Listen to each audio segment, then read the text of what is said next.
Hola, ¿cómo están? Bueno, ahora vamos a hablar del teorema de Bayes. El teorema nos permite intercambiar información eh, de modo que las probabilidades marginales o bien las de los eventos simples que conocemos se van a mejorar a través de las probabilidades condicionales. El teorema lo que hace es que relaciona estas dos. Vamos a revisarlo. Entonces, primero tenemos que hablar de qué es una partición. Recuerden que cuando tengamos un espacio muestral, los eventos son conjuntos. Entonces, una partición es una colección de eventos que va a ser colectivamente exhaustiva y mutuamente excluyente. Recuerden que eso quiere decir que, primero, entre estos eventos, A1, A2, etcétera, nos suma el total. Y segundo, quiere decir que los eventos no tienen elementos en común, que AI intersección AJ es el vacío. Recuerden que escribimos AI intersección AJ simplemente como AI AJ, ¿sale? Bueno, aquí lo que tengo es un pequeño esquemita. Si ustedes ven aquí, dice A1, A2, etcétera, AN. Entonces es una partición cuando entre todos me suman el total y cuando no tienen elementos en común. Son mutuamente excluyentes. Y si yo tengo cualquier otro evento V, entonces este V lo voy a poder ver como una parte que cae en A1, que sería A1B, la otra parte conjunta que cae junto con A2, que sería A2B, A3B, etc. Entonces, cualquier evento lo voy a ver como la unión de lo que le corresponde con cada elemento de la partición. A1B, A2B, unión, etc. Y estos pequeños pedacitos de B, pues son mutuamente excluyentes a su vez.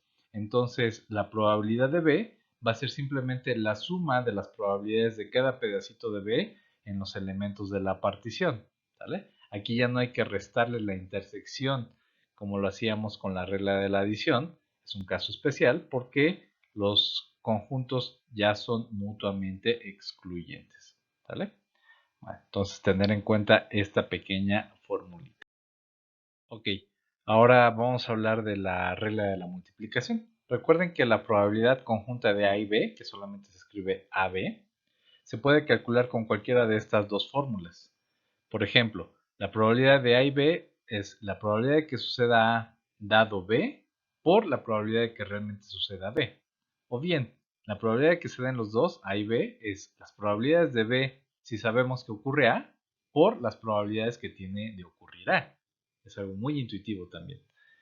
Bueno, si yo junto estas dos ecuaciones, por ejemplo, la primera me dice que la probabilidad de A y B es este producto, el condicional de A dado B por la probabilidad de B. Entonces yo podría pasar esta probabilidad de B, que el lado derecho está multiplicando, al lado izquierdo dividiéndolo, ¿sale? Entonces la probabilidad de A dado B sería la probabilidad de AB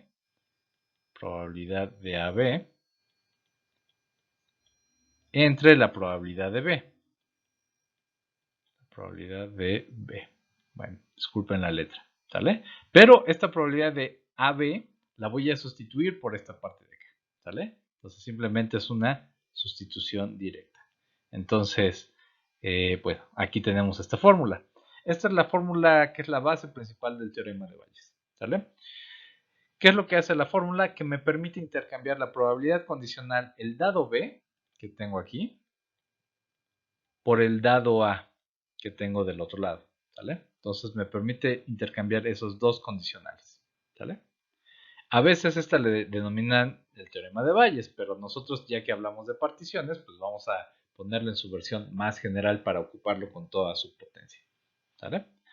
Entonces, bueno, si lo combinamos, recuerden que tenemos elementos de una partición, déjenme recordarlo, A1, A2, etcétera, y en el denominador teníamos solamente la probabilidad de B, pero ya habíamos dicho que la probabilidad de B se podía partir como varios pedacitos. Cada uno era la probabilidad de A1B, pero esa probabilidad pues la puedo obtener nuevamente con esta fórmula. Luego la probabilidad de A2B, que lo puedo obtener multiplicando la condicional por la probabilidad del condicionante. Y así hasta la última, que sería la probabilidad de B y AN, que es nuevamente la probabilidad condicional de B dado a n por la probabilidad de AN, ¿sale? Entonces cada uno de estos son los pedacitos de B que van quedando dentro de los elementos de la partición. Y acá lo que hago es aplicarle la fórmula de la diapositiva anterior. La probabilidad de AI dado B es la probabilidad de B dado AI por la probabilidad de AI, ¿vale? Entonces esto va a ser la probabilidad conjunta. Y de este lado pues tenemos la probabilidad de B. A veces podemos pensar en estos elementos mediante una tabla. Aquí voy a poner a mis elementos de la partición, A1, A2 hasta AN. Acá voy a poner las probabilidades de que sucedan en esta segunda columna. Obviamente, como son el total del espacio muestral estos eventos, entonces la suma de las probabilidades me debe dar 1, ¿sale? No hay nada que restarse porque son mutuamente excluyentes. Y acá voy a poner la probabilidad de B dado a I. Por ejemplo, la probabilidad de B dado a 1, dado a 2, que son estos elementos que voy a ir utilizando en el denominador, ¿sale? Cuando yo los multiplico, lo que obtengo son las probabilidades conjuntas. A ver, la probabilidad de que se dé A1 por la probabilidad de que se dé B si sabemos que ocurrió A1. Entonces esto es la probabilidad conjunta, A1 y B. Este producto directo me daría A2 y B y así sucesivamente, ¿vale? Entonces, cuando yo sumo esta columna, pues esto es la probabilidad del pedacito de B que cae dentro de A1, el pedacito de B que cae en A2 y así, hasta la parte de B que cae dentro de AN. Entonces, al sumarlos, tendría la probabilidad de B, ¿sale? Bueno, vamos a parte haciéndola mediante ejemplos. Entonces, ¿cómo vamos a aplicar el teorema de Bayes para calcular probabilidades? Vamos a pensar en dos casos. Son muy ilustrativos, así es que vamos a checarlos con cierto detalle. Por ejemplo, pensemos en el área de cobranza de una tienda departamental. Siempre tienen una dirección o un área específica, pues para contactar a los clientes que por alguna razón han llegado a una morosidad en sus pagos. Entonces, pues esta área contacta obviamente a los clientes morosos para invitarlos a que realicen pagos o a que hagan una negociación de sus créditos, etc. Actualmente, ellos distribuyen su trabajo o se organizan de modo que visitan personalmente al 70% de los clientes, a otro 20% se le contacta por teléfono y ya solamente un 10% se les hace llegar correo postal. Puede ser por el perfil del cliente, por ejemplo, si es una persona mayor, pues quizá está acostumbrada más a la formalidad escrita, o se contacta por teléfono quizá por la distancia, donde se tienen registros de sus domicilios o de sus trabajos. Y bueno, la mayoría de los casos se trata de hacer una visita, pues para también tener más presencia, ¿verdad? Aunque ahora, por ejemplo, esto puede ir cambiando con estos nuevos tiempos. En fin, ahí tenemos la forma en la que distribuyen el trabajo de contacto a los clientes morosos. Y después se obtienen resultados, ¿verdad? La probabilidad de recibir algún pago como consecuencia de estos métodos de contactar a las personas y explicar la situación es de un 0.75 si se contacta vía personal, vía entrevista, 0.60 si se hace la invitación al pago telefónicamente y 0.65 si se hace una invitación por correo postal. ¿Sale? Esas son las respuestas que se tienen al pago cuando se hace cada uno de los tipos de contacto. ¿Sale? Ahora, ¿qué pasa si acabo de recibir un pago de un cliente? Entonces yo digo, ok, yo ya sé que hay unas eficiencias, ¿no? Por ejemplo, si yo visito a los clientes, pues el 75% de ellos me pagan. Y si les hablo por teléfono, el 60% de ellos me llegan a responder. O el 65% me llegan a contestar cuando es vía correo postal. Yo recibí un pago. Entonces ahora pienso en el problema inverso. A ver, ¿cuál es la probabilidad de que este pago provenga de una petición hecha por una visita domiciliaria? O que este pago provenga de un cliente al que se le contactó por teléfono. O que este pago provenga de una persona que recibió un correo, ¿vale? Del área de la empresa de cobranza. Entonces, aquí tenemos que ir fijando las ideas. ¿cuáles son los eventos que yo voy a manejar? Recuerden que siempre que empezamos un problema, pues iniciamos por relacionar las cantidades de interés con aquellas formas que no conocemos, pero a las que vamos a llegar mediante una inferencia, mediante una deducción. Entonces, lo primero es cuáles son los medios de contacto que yo estoy manteniendo, cómo estoy distribuyendo mi trabajo de contacto de colaboración con mis clientes morosos. Entonces, A1 podría ser el evento se visitó a su domicilio. A2, el evento se contactó vía teléfono, telefónicamente. A3, se le envió una carta formal por correo postal. ¿Vale? Bueno, esos son nuestros medios de contacto. Con eso cubrimos la forma de contacto. Entonces eso quiere decir que esos medios van a ser todos los que tenemos disponibles. Van a ser la partición del espacio. Además, no se bueno, sí se pueden hacer visitas y además insistir por teléfono, pero en este momento vamos a pensar que si ya se destinó a alguien a visitar a la persona, ya no se le va a contactar vía telefónica, para que sea mutuamente excluyente el evento A1 con el evento A2. Igualmente, si yo ya me tomé la molestia de mandarle un correo formal con una carta postillada, etcétera, entonces ya no lo voy a contactar por teléfono o por visita, ¿sale? Ya va a ser mutuamente excluyentes. Para este ejemplo, si no, hay que hacer las adecuaciones correspondientes. Pero ahora vamos a pensar que estos van a formar nuestra partición, que son todos los medios que hay y que no tienen elementos en común, ¿sale?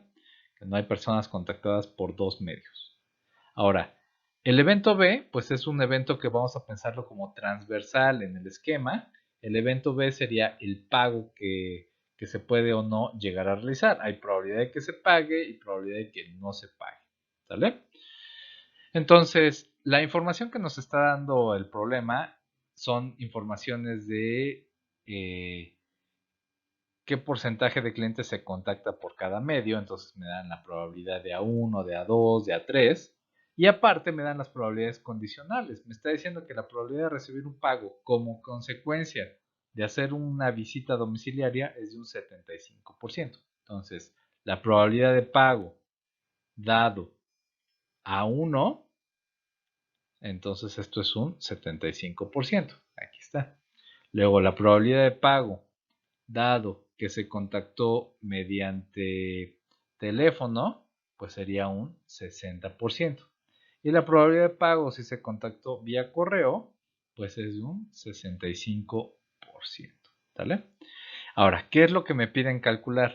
Me piden calcular la probabilidad de que el pago provenga de una de las fuentes, es decir, me piden calcular la inversa, me piden la probabilidad de A1 dado B, dado que se haya pagado, ¿sale? Entonces, ¿cuál es la probabilidad de que si me pagaron, esto haya sido por visita domiciliaria o haya sido efecto de la entrevista telefónica o haya sido efecto de el contacto vía correo, ¿sale? Eso es lo que necesito en este problema.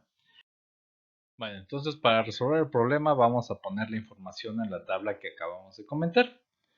Recuerden que los tres medios de comunicación van a servirme como la partición de mi espacio muestral. Mi espacio muestral sería la forma en la que se contacta a los clientes morosos. Entonces yo sé que un 70% es la visita, 20% el teléfono y 30% el correo. Esos son mis eventos A1, A2, A3. Los puedo poner en este esquema como el que pusimos al principio.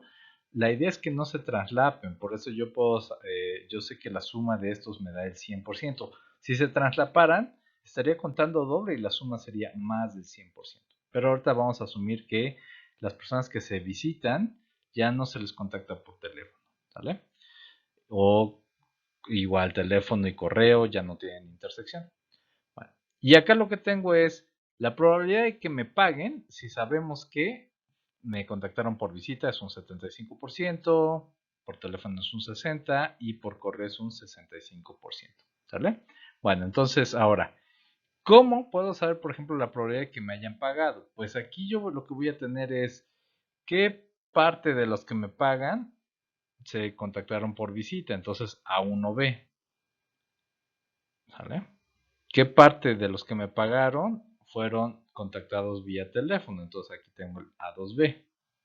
Y acá tendría por lo mismo la parte A3B. ¿Sale?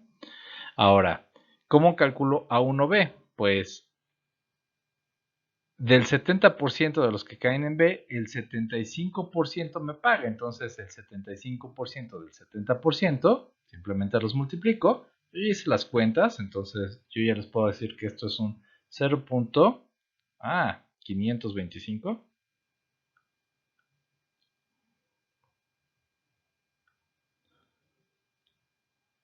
525. Luego, el 60% de las personas que contacto por teléfono me pagan, pero esas son un 20% en total. Entonces, pues, ¿qué chances tengo? Pues el 20% del 60%. Y eso es un 0.12%. Y finalmente, el 65% de las personas contactadas vía correo tienen respuesta, pero eso solamente son un 10%. Entonces, el 10% del 65 es un 0.065. Si yo sumo todas estas, ya también me adelanté, es 0.71.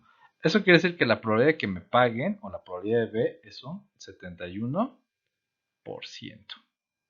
Ahora, vamos a calcular las otras que me están preguntando. Si yo sé que me pagaron, la probabilidad de que haya sido producto de una visita, entonces la probabilidad de que me hayan visitado, sí pagué. Si sé que se pagó. Entonces, esto, de acuerdo a la definición, es la probabilidad de A1B entre la probabilidad de B. Entonces va a ser 0.525, 0.525 entre 0.71. Ya lo hice, me da un 74.3%, pero lo voy a redondear a 74. Pueden ponerle 0.3 sin problema. Luego, la probabilidad de que me hayan pagado, de que haya sido un contacto telefónico, sí sé que me pagaron, pues es la probabilidad de estos conjuntos, que es un 12%, entre la probabilidad de B, que es 0.71. También lo hice y esto me da un 16.9%, pero ahorita lo voy a redondar a 17%. Y finalmente, la probabilidad de que haya sido contactado vía correo, sí sé que me pagaron. Entonces, esto es este pedacito conjunto, que es un 0.065, entre la probabilidad del condicionante, que es B, 0.71. 0.71. Y esto me da un 9.15%, pero ahorita lo voy a dejar en un 9%. Más o menos si yo sumo estas, 74%, 17% y 9. 9 y 17 me da 26, 26 y 74 me da el 100. Y eso está bien porque aquí están todas las probabilidades condicionales de que me hayan pagado. Y yo sé que me pudieron haber contactado por correo, por visita, por teléfono. Entonces, esto me va a dar siempre un 100%.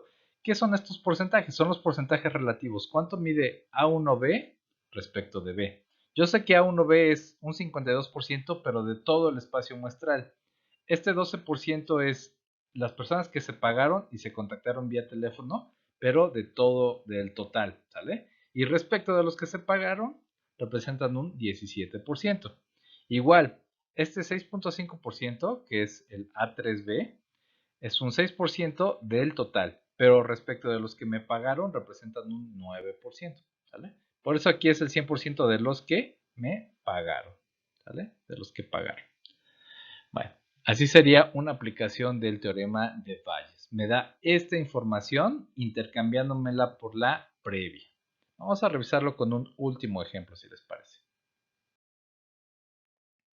Vamos a revisar este otro ejemplo. Aquí nos dice, un grupo de ecologistas estudia la posibilidad de que una planta de energía contamine un afluente de agua cercano.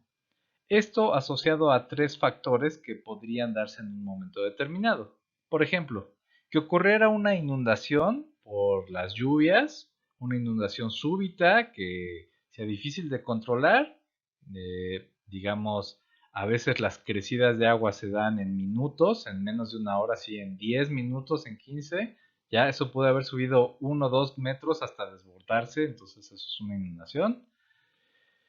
Una falla mecánica en los sistemas de filtración. Sabemos que las compuertas, etcétera, todos los elementos del filtrado se pueden atascar, deteriorar en un momento dado y ocurrir derrames o cosas indeseables. O bien un error humano en la operación de la planta. Eso también es un factor, ¿no? Siempre alguien puede dejar algo abierto, algo cerrado, no calcular bien lo que se requería de los procesos de mitigación para no contaminar, etcétera. Bueno, se piensa que las probabilidades de que estos factores terminen en un daño ambiental, obviamente no porque se inunde el río una vez al año, pues tiene que desembocar en que se vaya a contaminar, ¿sale? Entonces, la probabilidad de que estos factores terminen en un daño ambiental es 20% si ocurre la inundación, la situación 1. 50% ante el evento 2, es decir, hay una probabilidad de 50% de que haya contaminación o daño ambiental si ocurre una falla mecánica. Y un 10% en el caso de darse el escenario de un error humano en la operación de la planta. Entonces, hay un 10% de probabilidades de que se llegue a una situación de contaminación ambiental, dado que hubo un error humano. No todos los errores humanos van a desembocar en daños ambientales, pero puede darse el caso. Además, se estima de que la probabilidad de que se presenten al mismo tiempo inundación y contaminación del afluente es de un 0.1%. Un número pequeñito, pero ahí está. Es una probabilidad conjunta. La probabilidad de que haya una falla en los sistemas de filtración y se contamine el afluente es de un 0.15%. También es una probabilidad muy pequeña, pero puede llegar a darse en ambos casos. Es una probabilidad conjunta. Y para un error humano en la operación y que se contamine el afluente es un 0.12%, ¿vale? Entonces, vamos a organizar nuevamente esta información en una tabla. A veces hay que releerlo, ¿sale? Por ejemplo, aquí lo que me dicen es, se piensa que la probabilidad de que un factor termine en daño ambiental. Entonces, esto va a ser la probabilidad de que se contamine el afluente si hubo una inundación. La probabilidad de que se contamine si hubo una falla mecánica. Es decir, ese sí es la condicionante, el dado que. Vamos a checarlo entonces en la información. Acá yo lo que tengo es los elementos de mi partición enlistados, las probabilidades de que sucedan, las probabilidades que se llaman a priori, que son estas. Estas son las a priori. Es decir, antes de que ocurra. A priori. ¿Sale? O también marginales, si quieren llamarle, ¿no? Son las probabilidades marginales. Las conjuntas son de los eventos con I, A y B. Bueno, ok. Entonces, por ejemplo, la probabilidad de inundación, pues esa no me la dieron, ¿sale? Vamos a revisar bien lo que sí me dieron y lo que no me dieron. A mí me dieron la probabilidad conjunta de que hubiera inundación y contaminación, que me decía que eso era un 0.01%. Entonces, pues aquí va a ser 0.001. En lugar de ponerle porcentaje, voy a ponerle dos ceros antes del punto decimal. Bueno, también me dijeron la probabilidad de que hubiera una filtración y contaminación. Obviamente el evento B es contaminación, eso lo tengo que poner acá, ¿verdad? El evento B, aquí es la contaminación, le puse así una nube negra o un charco negro de aceite, si quieren llamarle así. Entonces la contaminación Se puede combinar con inundación, se puede combinar con fallos en los sistemas de filtración, se puede combinar con errores humanos. No quiere decir que se deba a eso totalmente. La contaminación se puede dar por causas naturales, etcétera, pero dentro de estos escenarios que estamos considerando aquí, entonces vamos a tratar de revisar cuáles son las combinaciones o las probabilidades marginales.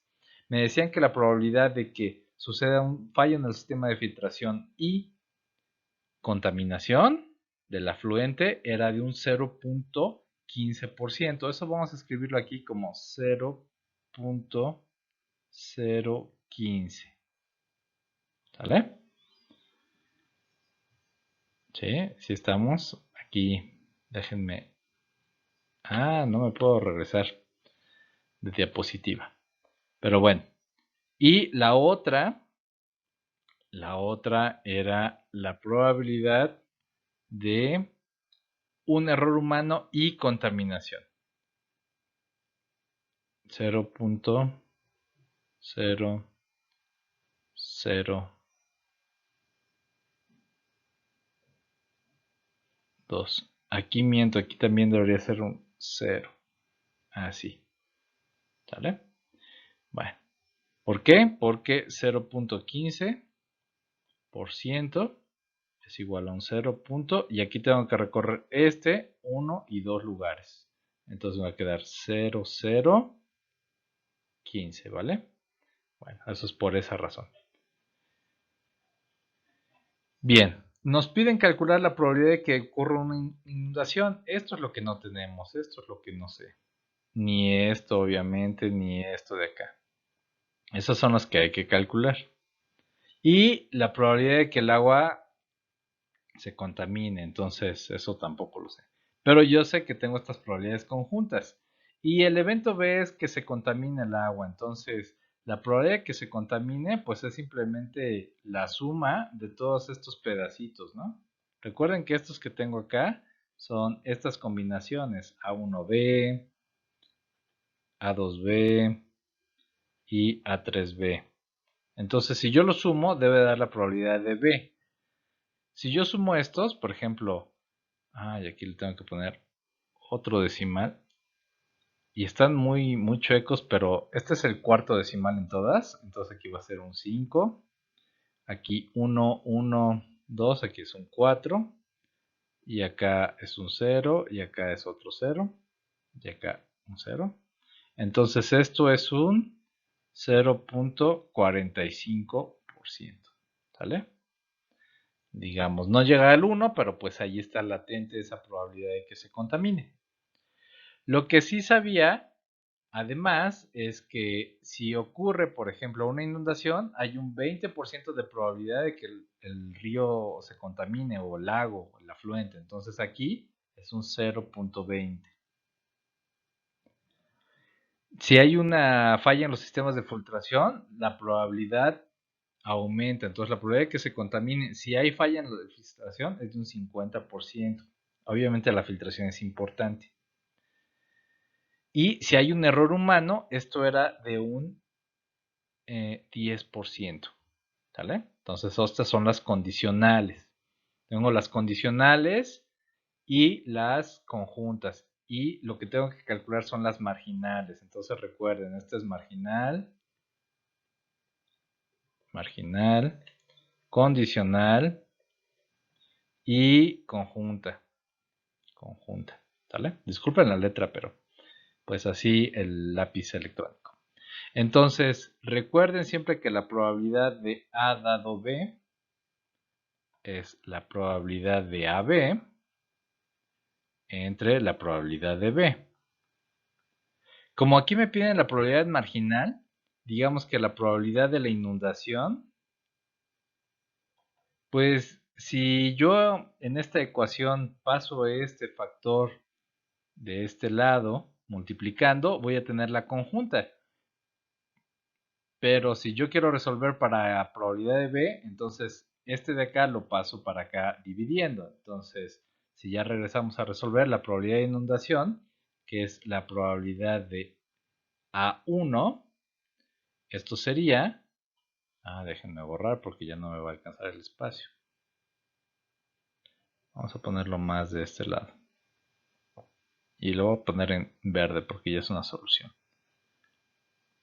La probabilidad de A1 sería, entonces dijimos, este lo pasamos para acá multiplicando y este para acá dividiendo. Entonces va a ser la probabilidad de A1. Bueno, es que aquí B está intercambiado. De A1 y B entre la probabilidad condicional. Probabilidad de B dado A1. Que en este caso sería 0.00010, 0.0010 entre 0.2, ¿vale? Y eso, pues lo va a hacer crecer 5 veces. Entonces, esta probabilidad, vamos a ponerle aquí, va a ser 0.005, ¿sale? Esto también se puede pensar como algo directo. Si yo multiplico este por este, entonces me tiene que dar este de acá, ¿sale? De modo que ahora lo que tengo que hacer es dividir. Dividir 0.0010 entre 0.2. De la misma forma, si este por este me da este de acá, entonces para regresarme tengo que dividir entre 0.5, ¿sale? Déjenme borrar estos garabatos.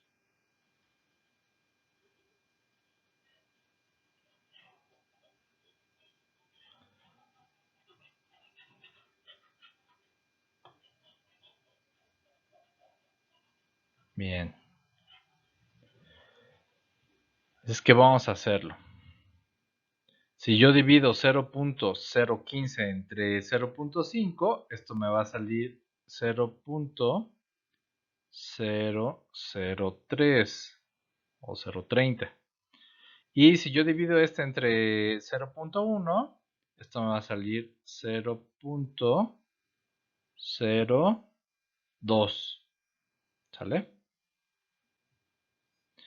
Bueno, entonces ya con esto terminamos. Déjenme ahora borrar esto de acá. ¿Por qué digo que ya terminamos? Bueno, pues la primera respuesta es las probabilidades de que ocurran unas fallas mecánicas o errores humanos o inundación, pues son estas probabilidades, ¿vale?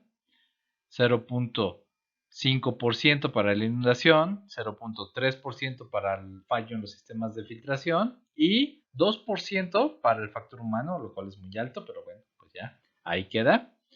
Y la probabilidad de que el agua se contamine, bueno, pues eso ya lo habíamos resuelto, ¿no? La probabilidad de B es 0.45%. Muy bien. Bueno, pues con esto terminamos las dos aplicaciones del teorema de Bayes. Ustedes lo calcularán más en las actividades que tenemos ahí programadas. Gracias, hasta luego.